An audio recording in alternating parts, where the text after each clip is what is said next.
ताकतवर जानवर होगा तब तो ऐसे बदतमीजी कर रहा है। आंख खोल के देखा तो बंदर, शेर का दिमाग खराब हो गया, लाल लाल आंखें करके बंदर को दौड़ा दिया। अब बंदर आगे आगे, शेर पीछे पीछे, जाए तो जाए कहां, भागते भागते जंगल खत्म हो गया। तो बंदर एक गांव में घुस गया। गांव में भी कहां जाए तो देखा एक टेलर मास्टर अपनी मशीन छोड़ के चला गया। मशीन के ऊपर अखबार रखा था, अखबार के ऊपर चश्मा।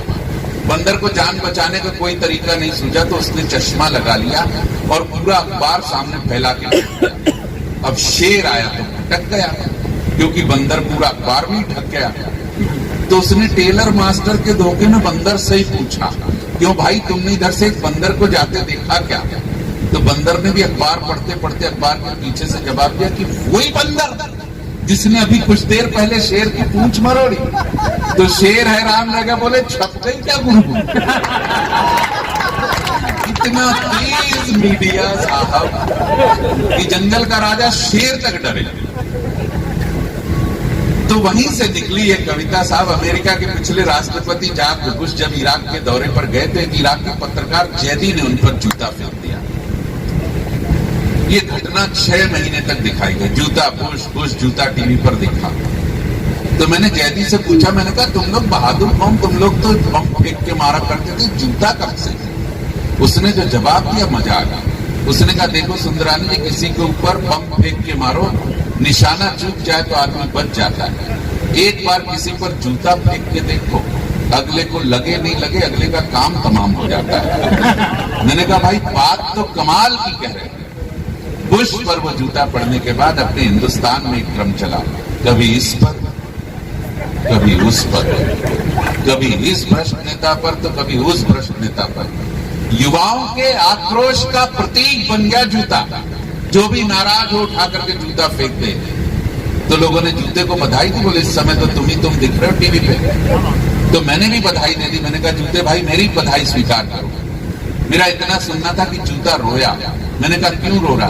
बोले तमाम लोगों ने बधाई दी, दिल नहीं टूटा, लेकिन अशोक सुंदरानी जब तुम्हारे जैसा कवि मुझे इस बात के लिए बधाई देता है तो दिल टूटता है। और आज तक हिंदुस्तान के किसी कवि ने मुझे कविता लिखने का विषय ही नहीं समझा। तुम अच्छी जगह जा रहे हो, जहां हिंदुस्तान के सबसे अच्छे श्रोता तुम्हारे सामने होंगे। अगर मेरा दर्द रख पाए तो मैं धन्य हो जाऊंगा। मेरे मनगवा बिंद क्षेत्र के अच्छे लोगों, जूते का दर्द रखता हूं। इससे अच्छा माने मुझसे कुछ नहीं लिखवाया, आपके श्री चरणों में रखता हूं। एक पल के लिए मान लें कि जूता आपसे बात कर रहा है कि हम कभी बस कोई बात कलेजे में ठक से लग जाए तो तालियों से मरहूम मत कीजिए। कि हम कभी कपड़ों से कभी चमड़ों से मढ़े गए। 2 ही 3 चीजों से बनता है जूता। कि हम कभी कपड़ों से कभी चमड़ों से मढ़े गए। किसी का बहुत प्यार आया तो हम सितारों में भी जड़े गए। हमने आदमियों की तरह कभी फर्क नहीं रखा अपनों में और गैरों में। हम जितने समय तक भी रहे, ईमानदारी के साथ रहे लोगों के पैरों में। हम जितने समय तक भी रहे, ईमानदारी के साथ रहे लोगों के पैरों में। आप लोगों ने इतने लंबे समय के त्याग, तपस्या और बलिदान का हमें ये क्या सिला दिया? हमें कोई पुरस्कार देने के बजाय उल्टे हमारा कलेजा ही जला दिया। और हम अब तक आशिकों पर पढ़कर ही बहुत खुश थे। यार फिर हमें क्यों इन नेताओं पर चला दिया? भाई क्या शुरुआत दी है आप लोगों ने, क्या प्रारंभ दिया। अगर ये शुरुआत है तो आगे चल करके तो तालियों का परमाणु विस्फोट डाल देंगे आप मेरी झोली में। मुझे पूरा भरोसा है कि हम अब तक आशिकों पर पढ़कर ही बहुत खुश थे। यार फिर हमें क्यों इन भ्रष्ट नेताओं पर चला दिया? क्या समझते हैं आप कि इससे घटा इनका सम्मान है? नहीं भाई साहब, दरअसल ये सरासर हमारा अपमान है, उड़ाया गया हमारा उपहास है। क्योंकि इन भ्रष्ट नेताओं से ज्यादा गौरवशाली हमारा इतिहास है। और अब इतिहास संभाले एक नाजुक एहसास सौंपता हूं आपको। पीछे जितने मेरे कवि बंधु बैठे इनको भी सौंपता हूं कि उड़ाया गया हमारा उपहास है, क्योंकि इन भ्रष्ट नेताओं से ज्यादा गौरवशाली हमारा इतिहास है। हम स्कूल जाते हुए बच्चे की प्रथम चाह बने। हमने पहुंचाया लोगों के पैरों को हमेशा आराम। हम नहीं कभी भी किसी के लिए आह बने। हमने खोजी खेतों के बीच में से भी पगडंडियां, लड़खड़ाते कदमों की हमेशा राह बने। और हम ही थे जो जीजा और साली के मधुर रिश्तों के प्रारंभ के प्रथम गवाह बने। और 2 प्राण पंक्तियां सौंपता हूं और मांगता हूं तालियों का वो विस्फोट। देखना चाहता हूं कि आप कैसे सुनते हैं। अगर कलेजे को चीर करके निकल जाए तो तालियों का हुजूम देखना चाहता हूं कि हम ही थे जो जीजा और साली के मधुर रिश्तों के प्रारंभ के प्रथम गवाह बने। हमने सर्दी की चुभन और गर्मी की तपन, तैयार रहे, हमने सर्दी की चुभन और गर्मी की तपन दोनों को बराबर सह के लोगों को उनकी मंजिलों तक पहुंचाया। और जब हम उतरे मर्यादा पुरुषोत्तम प्रभु श्री राम के चरणों से, तो अयोध्या का शासन 14 बरस तक हम ही ने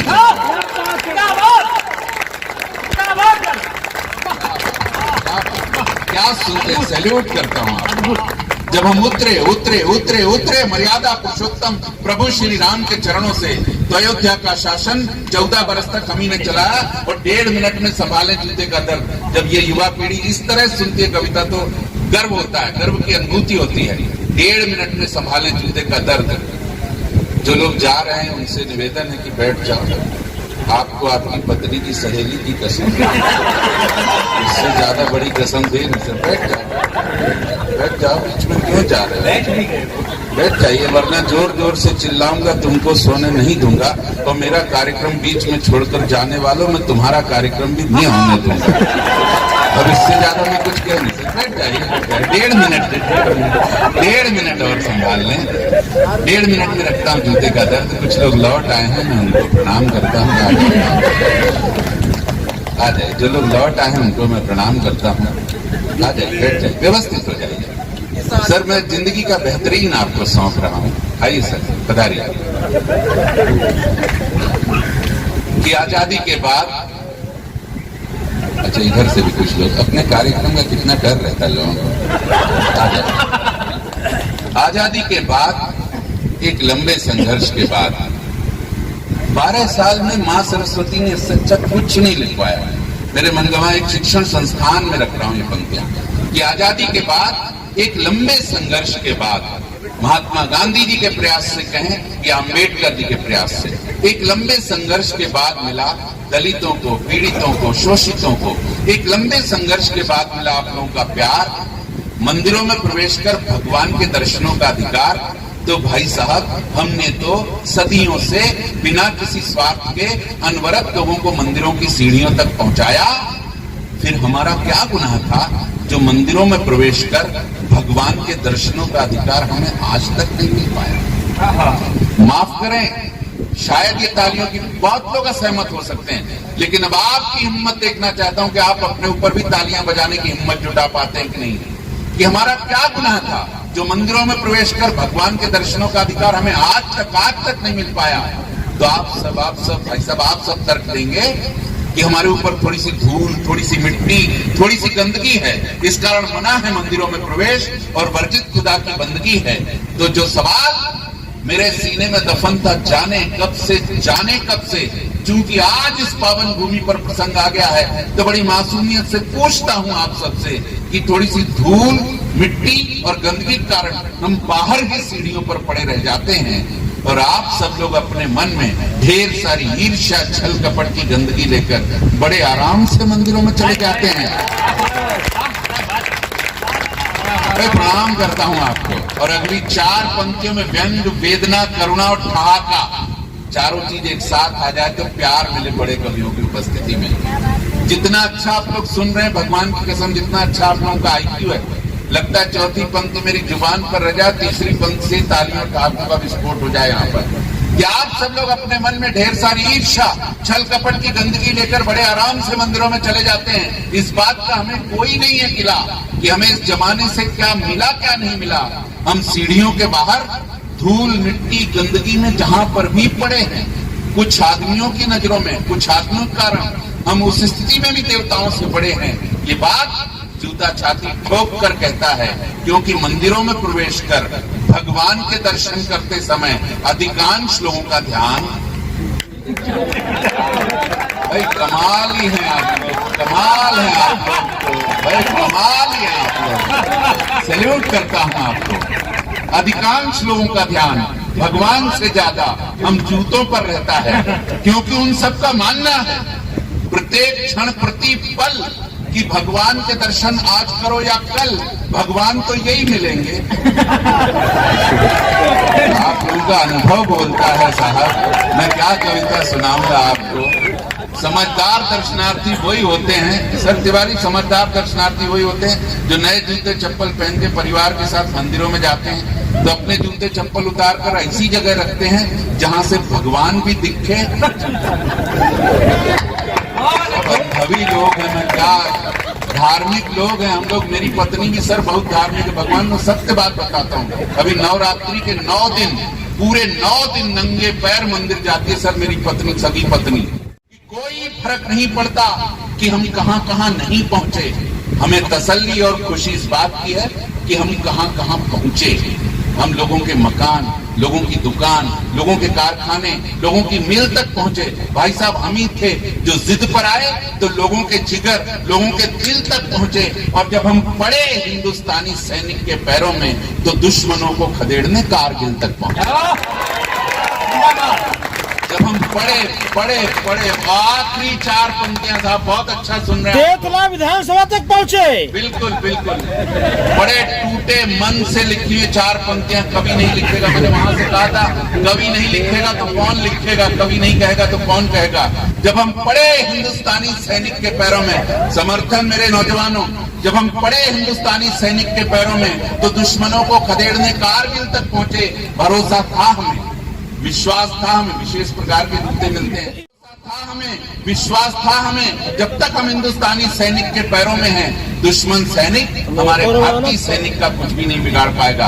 हमारा सैनिक एक हाथ में तिरंगा और बंदूक लेकर जरूर जरूर जरूर सरहद के उस पार जाएगा, लेकिन कभी मेरे विश्वास की किरण गहरे अंधेरे में कहीं जाकर के फंस गई। दुश्मन सैनिक की गोली आई और मुझे और मेरे विश्वास को चीरती हुई उस भारतीय सैनिक के पैरों में धंस गई। तब पहली बार समूचा इस गरिमामय सदन माफ करे मुझे, तब पहली बार समझदार संस्कृति को भूलकर पहली बार मेरी जुबान पर कोई बड़ी भद्दी सी गाली आई थी, क्योंकि किसी भ्रष्ट नेता ने मेरी खरीद तक में दलाली की।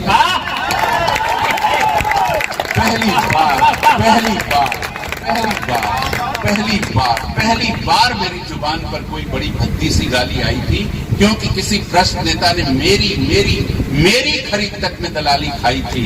इसके बाद भी भाई साहब ये जहां हैं भले हैं जंगे हैं, इन्हीं के कारण देश की आधी आबादी के लोग भूखे हैं, नंगे हैं, इन्हीं के कारण सारे झगड़े फसाद और दंगे हैं। दंगा इनके लिए सिर्फ कुर्सी का खेला है और इन दंगों को मासूमों ने और हम ही ने सबसे ज्यादा झेला है।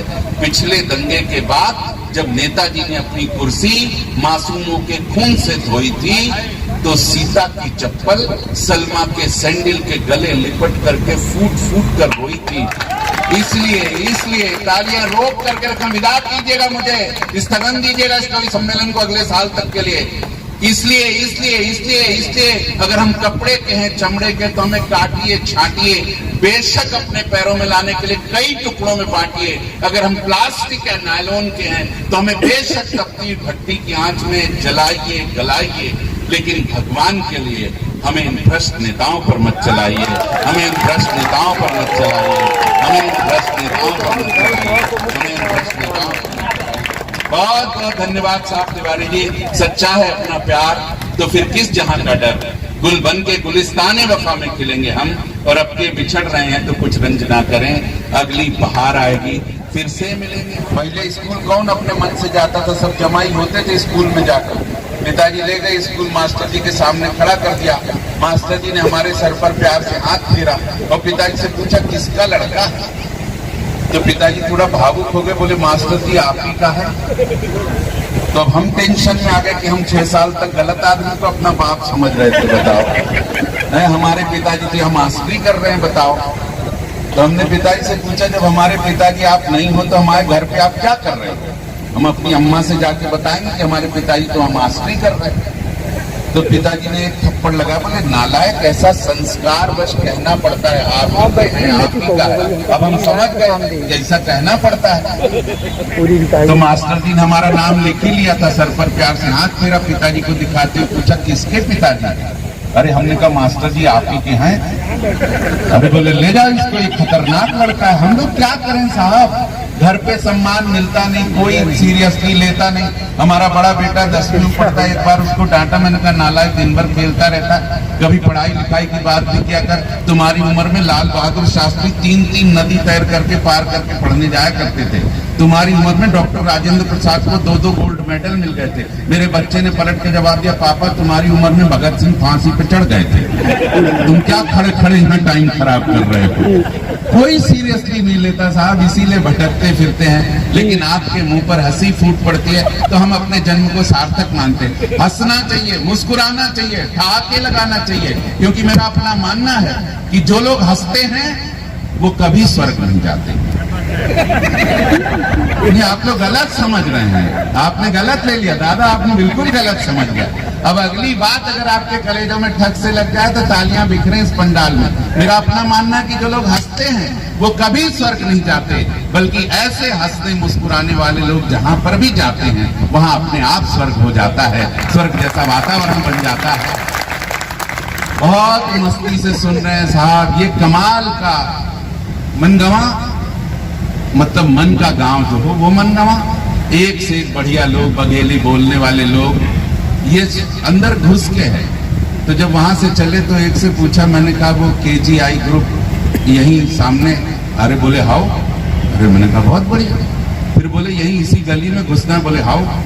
अब एक आदमी मिले, पैंट शर्ट पहने थे, मैंने कहा KGI इंस्टीट्यूट इसी रूट पे है? बोले जी हाँ भाई साहब, बड़ा अच्छा लगा। मैंने कहा यार पहले आपसे पहले 2 मिले तो उनने हाउ बोला, बघेली है। बोले असल में साहब ऐसा है कि जो लोग पढ़े लिखे नहीं है वो हाउ बोलते हैं, जो पढ़े लिखे हैं वो जी हाँ भाई साहब बोलते हैं। तो मैंने उनसे पूछ लिया मतलब आप पढ़े लिखे हो? वो बोले हाउ। मस्त लोग हैं, हंसने मुस्कुराने वाले लोग, भोले भाले लोग, निश्चल लोग, इन्हें क्या लेना पाना आजकल की वर्तमान राजनीति से। आप लोग इतनी बड़ी संख्या में उपस्थित हो गए। मैंने कहा ना कि हम लोग तो हास्य के कवि हैं, कोई सम्मान नहीं मिला इसलिए भटकते हुए यहाँ तक आ गए, लेकिन आपकी तालियां उठ जाती हैं तो बहुत। यहाँ आपके यहाँ बुजुर्गों का सम्मान है। मैं नागौद से आया हूँ, नागौद में पढ़ा लिखा, इस समय बंबई रह रहे हैं क्या नागौद, आपके यहाँ बुजुर्गों का सम्मान है। ये सांस्कृतिक धरती, हमारे यहाँ बुजुर्गों का इतना सम्मान नहीं है साहब। नागौद के लड़के ऐसे, एक बुजुर्ग बेचारे ठंड के टाइम था, हार्ट अटैक हुआ, ऊपर चले गए, सम्मानित थे। तो मास्टर जी ने एक दिन की छुट्टी कर दी। बच्चों ने मास्टर जी से पूछा, मास्टर जी छुट्टी क्यों कर दी?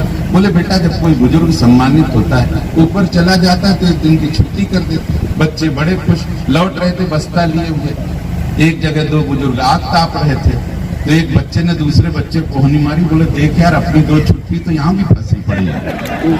हमारे यहाँ बुजुर्गों में छुट्टियां देते हैं बच्चे, लेकिन आपके यहाँ बहुत अच्छे हैं मनगवा के बच्चे, शानदार बच्चे, जानदार बच्चे। मेरा एक मित्र राजेश, उसका ट्रांसफर हुआ मनगवा। एक सत्य घटना बताता हूँ, सत्य घटना है दादा। मनगवा ट्रांसफर हुआ, साइंस का टीचर था, 3 दिन पढ़ाए यहाँ के बच्चों को। चौथे दिन मेरे को फोन किया, बोले सुंदरानी किसी मंत्री से पहचान है क्या? अरे मैंने कहा हुआ क्या? अरे बोले यहाँ के बच्चों को पढ़ा ही नहीं सकता। मैंने कहा क्यों, हुआ क्या? अरे बोले यहाँ के बच्चे सवाल ऐसे पूछते कि मास्टर की याददाश्त चली जाए। अरे मैंने कहा तू तो साइंस का टीचर था, प्रैक्टिकली समझाता था, तो यहाँ पे भी समझा, क्या फर्क पड़ता, बच्चे तो बच्चे। बोले नहीं यहाँ के बच्चे टेढ़े। मैंने कहा हुआ क्या? अरे बोले साइंस में एक चैप्टर है लाइट का, प्रकाश का, तो यहाँ के बच्चों को भी समझाने के लिए मैंने कमरे के खिड़की दरवाजे करके बंद, तो कमरे में हो गया अंधेरा। मैंने एक माचिस और मोमबत्ती मंगाई, माचिस से मोमबत्ती को जलाया तो कमरे में प्रकाश हो गया। मैंने यहाँ के बच्चों से पूछा, मैंने कहा बच्चों बताओ इस कमरे में प्रकाश कहाँ से आया? तो एक बच्चा फौरन खड़ा हुआ, उसने आके मोमबत्ती बुझा दी। बोले मास्टर जी बताओ गया था। इतने खतरनाक